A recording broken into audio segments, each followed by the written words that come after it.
أول نقطة وأهم شيء أراها من واجبات الطلاب ومن مستلزمات العلم أن يكون في نياتنا إخلاص لله سبحانه وتعالى في أمر العلم وفي شأن طلب هذا العمل العظيم أو هذا العلم الجليل، لأن العلم لا يرجى إلا بالنية الخالصة، وإلا لا يكون نافعا. وخاصة نحن طلاب الجامعات الإسلامية والكليات الإسلامية، فأوجب الواجبات علينا أن نخلص نياتنا لله سبحانه وتعالى في طلب العلم قبل أن نخلص نياتنا في العمل وفق العلم. النقطة الثانية التي أنا أريد الإشارة إليها وأراها مهمة ونافعة جدا، إنما هي إفراغ الوسع الكامل لطلب العلم. العلم لا يأتيك بعضه إلا إذا أعطيته كلك. لا يأتي العلم إلينا ولا نتحصل العلم بالإتقان إلا إذا فرغنا أوقاتنا كلها للعلم. فمثلا في سبيل العلم نأخذ بعض الأشغال الأخرى التي تحبسنا عن العلم وعن طلب جاد مخلص متفان للعلم، فهذا أكبر الضرر للعلم والتخصص في العلم والفن. فمن واجباتنا كطلاب العلم، وخاصة طلاب القرآن، طلاب السنة، طلاب الشريعة الإسلامية والعلوم الدينية، علينا أن نفرغ أوقاتنا لطلب العلم زمن طلب العلم. إذا بدأنا الأشغال الأخرى التي تحبسنا عن طلب العلم وعن الاشتغال بالعلم وعن المطالعة والقراءة والتحقيق والتدقيق والبحث والتنقيح والمدارسة والمذاكرة والسماع للمحاضرات، الاستماع والإصغاء إلى الأساتذة والمعلمين، ومراجعة البحوث ومطالعة الكتب والبحث والتمحيص للموضوعات والمذكرات وما إلى ذلك، لأن هذه أشغال كالجبال. من فرغ نفسه لهذه الأشغال انشغل عن غيرها من الأشغال الأخرى، وإن كانت نافعة في درجة ما. تبعا لما قلت، النقطة التابعة لما تلت، إذا أردنا أن ننشغل ببعض الأشغال الأخرى غير الدراسة، فلا بد أن تكون مساعدة للدراسة. أنا أذكر بعض الأمثلة لذلك حتى تفهموا النقطة. إذا أردنا بعض الألعاب، وهذا ما لا بد منه، لا بد من بعض الألعاب ولا بد من الأشغال التي تنشطنا وتشحذ ذهننا حتى نأتي إلى طلب العلم بالجدية وبالنشاط والحماسة. فنقطتان لفهم هذا الأمر. النقطة الأولى، لا بد أن نأخذ الشيء بقدر الضرورة. إذا أنت وضعت الملح في الرقيق وفي الطعام أكثر من المطلوب، فالطعام لا يبقى قابلا للأكل. عليك أن تضع التوابل أو الملح أو ما تريد أن تضعه مما يزيد الحلاوة في الطعام، ومما يزيد الطعم لإطعام هذا الطعام ولطعم هذا الطعام. فلا بد أن يكون بقدر مناسب ينفع في الأخذ والأكل والهضم. هذا أمر أول.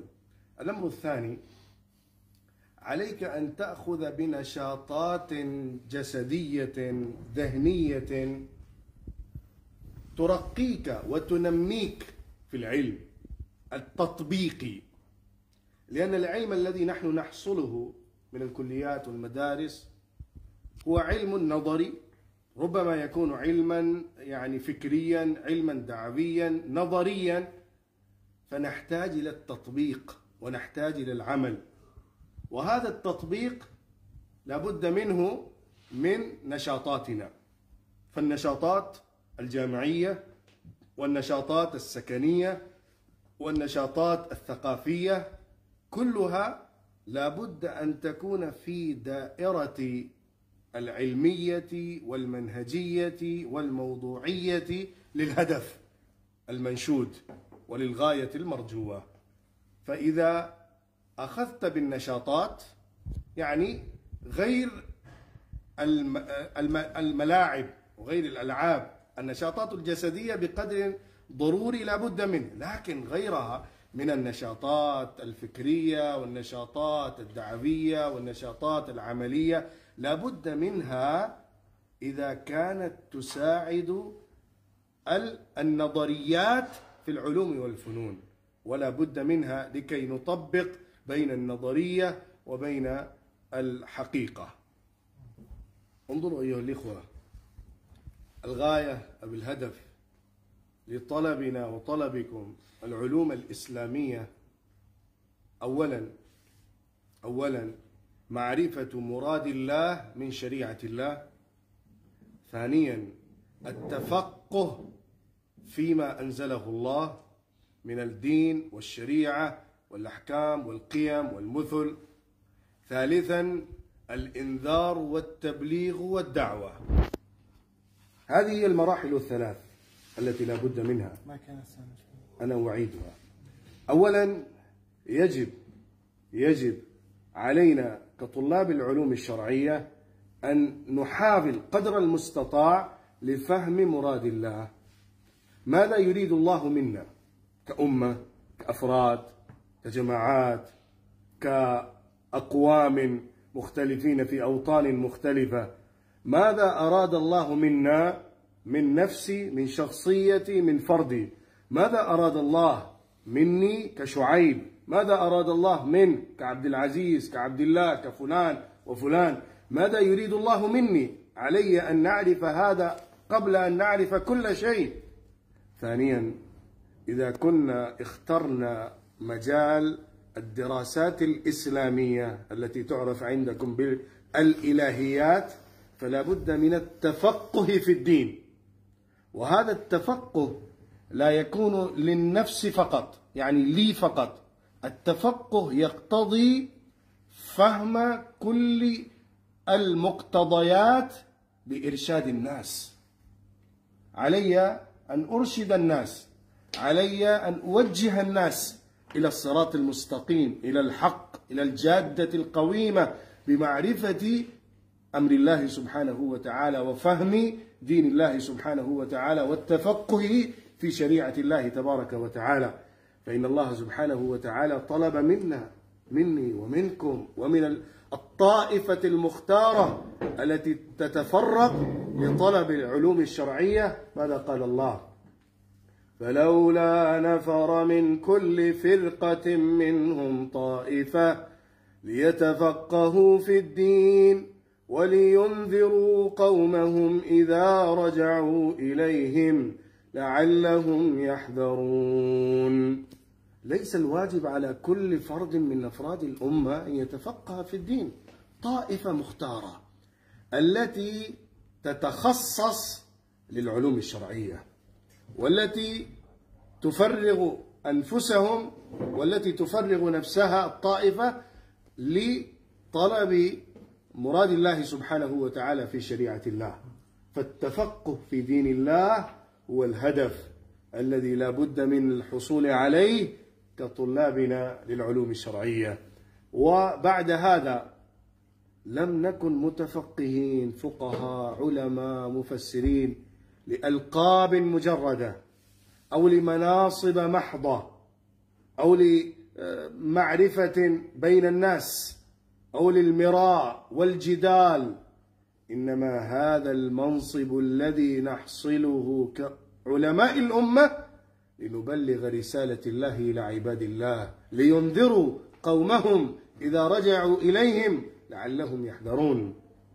هذه هي المهمة التي ألقيت على كواهلنا كطلاب القرآن وطلاب السنة وورثة الأنبياء عليهم الصلاة والسلام، ونائبي الرسول عليه الصلاة والسلام، ونائبي الصحابة رضوان الله عليهم أجمعين. نحن كأمة محمد عليه الصلاة والسلام على قمة عالية من الرشاد والهداية. كنتم خير أمة أخرجت للناس، وإن الله سبحانه وتعالى وصفنا بأمة وسط، وكذلك جعلناكم أمة وسطا لتكونوا شهداء على الناس. فنحن كعلماء الأمة ونحن كالفقهاء والمفسرين والمتخصصين في العلوم الشرعية لابد أن يكون همنا الأكبر إرشاد الناس إلى الصراط المستقيم. إذا لم يكن الهم الدعوي الفكر الدعوي والحرقة واللوعة للأمة لقضايا الأمة ولأمراض الأمة وحلها ومعالجتها، فلم يكن طلبنا للعلم طلبا صادقا عند الله. اعلموا أيها الإخوة المتخصصون في العلوم المتفننة، تخصصنا للعلوم، طلبنا للعلم الشرعي، تفرغنا للعلوم والفنون الدينية إنما هو لهدف أسمى وأعلى، وهو باختصار إرجاع نظام العالم إلى نظام الإله الخالد القهار بقدر المستطاع، نظريا، فكريا، دعويا، إرشاديا، توجيهيا، عمليا وتطبيقيا قدر المستطاع. هذه هي المهمة التي ألقيت علينا كطلاب الدراسات الإسلامية. أيها الإخوان، نحن لسنا سواء. الله سبحانه وتعالى خلقنا على مواهب متنوعة وعلى صلاحيات مختلفة وعلى قدرات وكفاءات متنوعة ومتفننة. إن الله سبحانه وتعالى أعطى كل واحد منا من منته وكرمه وعطائه وفضله ما لا يعد ولا يحصى، ولكن الأهم الذي نحن نتغافل عنه إنما هو كشف النفس. علي أن أكشف نفسي، علي أن أعرف نفسي معرفة تامة، علي أن أبرز مواهبي قدر المستطاع، فإن الله سبحانه وتعالى لم يخلقنا على سواء كما ذكرت، فكلنا لسنا على مستوى واحد في التلقي والفهم والتفقه والعرض والإلقاء والبيان، وفي حذاقة الكتابة وبراعة التسطير وكتابة المقالات والبحوث، ولسنا قادرين على فهم لب الموضوع بقريحة وقادة وبأريحية أخاذة. لسنا على سواء، ما خلقنا الله على سواء، لكن أعطانا الله ذكاء مفرطا ما نستطيع به أن نفهم ما نحتاج إليه بجهد جهيد وإفراغ وسع كامل. ولكن نقول نقطة واحدة ربما ينفعكم: قد ينوب عن الذكاء الجهد والاجتهاد، ولكن لا ينوب عن الجهد الذكاء. الذكاء مهما أوتي الإنسان لا يغنيه عن الجهد، لا يغنيه عن المشقة. من يتحمل المشقة ومن يجتهد كل الاجتهاد سيكون يوما ما أفضل وأحسن وأسمى وأعلى من الذكي. لكن الذكي لا يكون أفضل وأحسن وأعلى في المستقبل في الأيام البعيدة إذا لم يكن مجتهدا.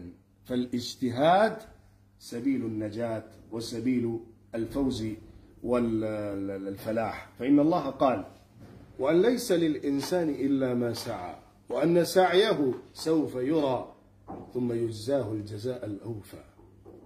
فإن الله سبحانه وتعالى يرى إلى أعمالنا وجهودنا واجتهاداتنا وأعمالنا، فإذا اجتهدنا بنية صادقة وقدر المستطاع فالنتيجة ستأتي أمام أعيننا وستظهر جلية لكل الناس.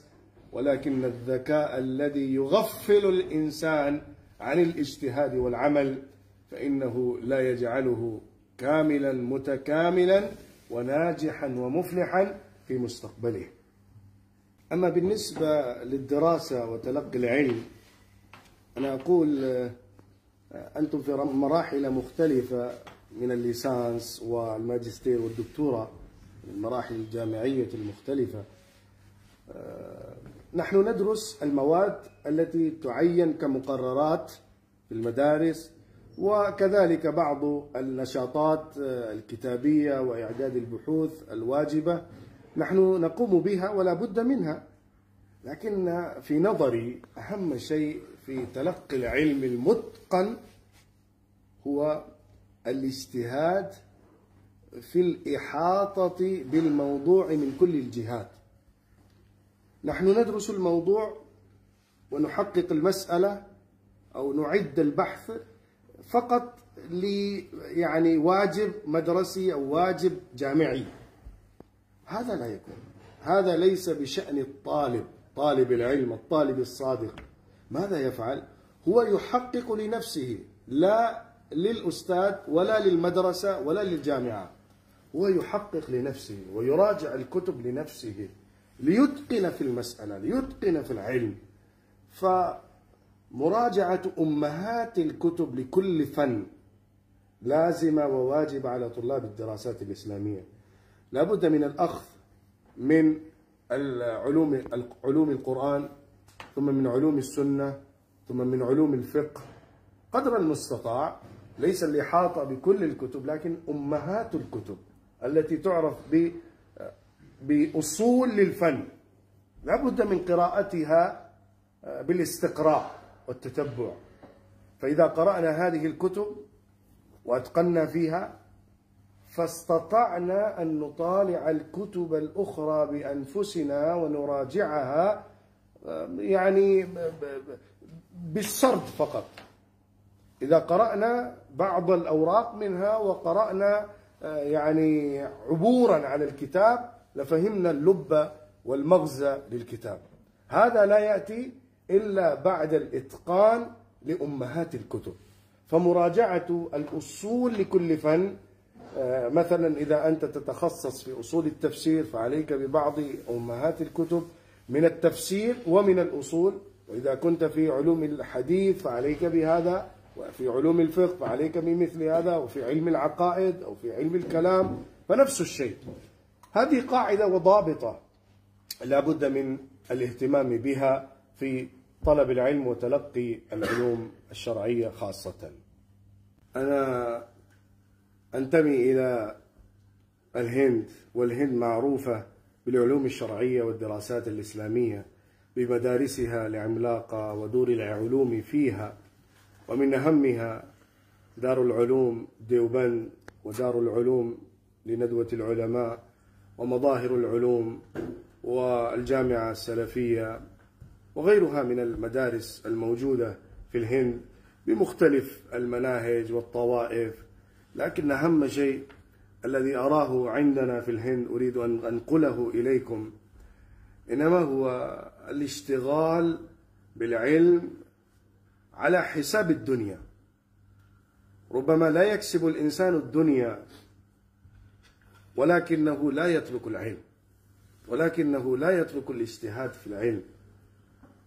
كثير من المؤلفات في العلوم الإسلامية من التفسير والحديث والفقه من الشرح وغيره قد ألفت في الهند، وهي من الأصول في الفن، من أمهات الكتب، ومن أهم الشروح للحديث وعدد من الكتب في التفسير في اللغة الأردية وغيرها.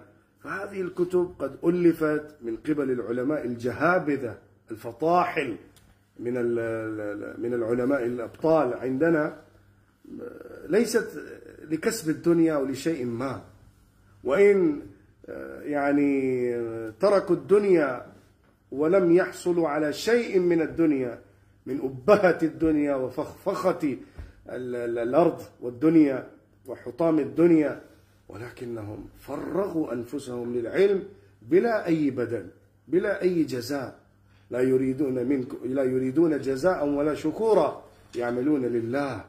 فلسبب تأثير هذا الإخلاص أصبحت كتبهم عظيمة وجليلة. وأخص بالذكر جدي السيد أبو الحسن علي الحسني الندوي رحمة الله عليه، كان كثير التأليف وكثير الاشتغال بالدعوة وكثير الاهتمام بقضايا الأمة وكثير الرحلات والأسفار، لكنه ترك تراثا عظيما عملاقا وراءه نحن نذكره بعد مضي ربع قرن من وفاته.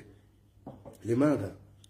لأنه كان جادا في سبيل الله، فرغ نفسه لله واجتهد وجد وعمل ما استطاع من العمل لطلب رضا الله سبحانه وتعالى من طريق العلم والدعوة والإرشاد والتوجيه. فألف كتبا عديدة في العربية في الأردية، ترجمت كثير من كتبه في لغات أخرى. في اللغة التركية ترجمت معظم كتبه، واهتم الناس منذ الخمسينات لترجمة كتابه حينما كان شابا. ترجم كتابه روائع إقبال في اللغة التركية في كما أعتقد في 57 و900 وألف للميلاد، أول ترجمة له لكتابه إلى اللغة التركية، فترجمت إلى لغات أخرى، لكن ذاع صيته في العالم الإسلامي أجمع بحرقته الدعوية وبفكره الصائب السديد القويم الرشيد. إذا اجتمع وامتزج الهم الدعوي والفكر المضيء والفكر الخلاب المؤثر، إذا امتزج ووضع في قالب الأدب والبيان لأصبحت شعلة نيرة وهاجة. وهذا ما حصل لسيدنا أبي الحسن علي الحسني الندوي رحمة الله عليه في الهند. فهناك كثير وكثير من العلماء أمثاله في كل العالم وفي كل الدول، لابد من الاقتداء بهم، لابد من الاقتفاء بأثرهم، لابد من الاهتداء بسبيلهم، لأنهم كانوا مهتدون، وإنهم كانوا في الحقيقة علماء الحق يمثلون الإسلام في عصرنا المعاصر الذي نحن نعيش فيه، لكي نتبعهم ونقدم الإسلام في صورة صحيحة سليمة من كل شوائب التحريف وانتحال المبطلين. الكلمة الأخيرة في هذه الأمسية المباركة، في هذه المسامرة الطيبة، أيها الإخوة، أنتم تمثلون أوطانكم وبلادكم ومناطقكم التي تأتون منها، فلا تنسوها. وكذلك لا تنسوا أبدا العلم الذي تنتمون إليه في مكاسب حياتكم المستقبلية.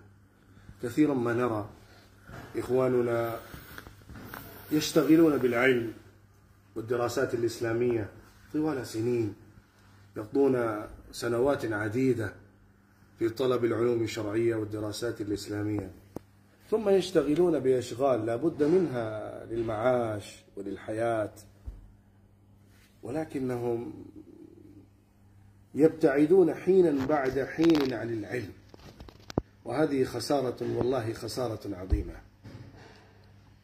لا بد من الأخذ بالمكاسب، مكاسب دنيوية، لا بد من أن نكون مشتغلين بأي وظيفة من الوظائف، لابد بأن نعمل تجارة أو يعني وظيفة أيا ما، لكن اعلموا دائما أنكم ممثلون عن العلم النبوي، تمثلون العلم النبوي. لابد من الاشتغال بهذا العلم، الدراسات الشرعية والعلوم الإسلامية، بالمطالعة والمراجعة وقراءة الكتب والمذاكرة، ويعني تكوين بعض المجالس للعلماء. والآن زمننا زمن التواصل عن قريب وعن بعيد، والتواصل بيسر وسهولة عن الزملاء والإخوة الآخرين، فلا بد بأن تكونوا لجنة ومجلس مع زملائكم وإخوانكم، حتى وإن اشتغلوا بما اشتغلوا لكسب الدنيا، ولكن انسلكوا في سلك العلم وفرغوا أنفسكم قدر ما تستطيعون من الأوقات الغالية الثمينة للدعوة والإصلاح والاجتهاد وإرشاد الناس. نحن لسنا علماء لكي نجلس في دورنا ونجلس في تكايانا ونجلس في مكاتبنا فحسب، نحن علماء لننفع الأمة، نحن علماء لننقل العلم، نحن علماء لنمثل الإسلام، نحن علماء لنبلغ رسالة الله. إذا تنكبنا عن هذه المهمة، وإذا نفضنا أيدينا عن هذه المسؤولية العملاقة، فلسنا بعلماء في نظر نبينا عليه الصلاة والسلام، لأنه وضع هذا الميزان: إنما يخشى الله من عباده العلماء. إنما ينفع العلم الذي ينتفع به الإنسان لنفسه ثم يعمل عليه حتى ينفع الآخرين، لأن النبي عليه الصلاة والسلام كان يطلب العلم النافع، كان يطلب دائما العلم النافع الذي ينفع نفسي وينفع الآخرين بالدعوة والإرشاد والتوجيه. وفقني الله لذلك. أنا أحوج منكم إلى هذه الأمور التي ذكرتها لكم، أرجو منكم الدعوات وأنا أدعو لكم. جعلنا الله من العلماء المقبولين عند الله، الداعين إلى الله، القائمين على الحق، والمستقيمين في جادة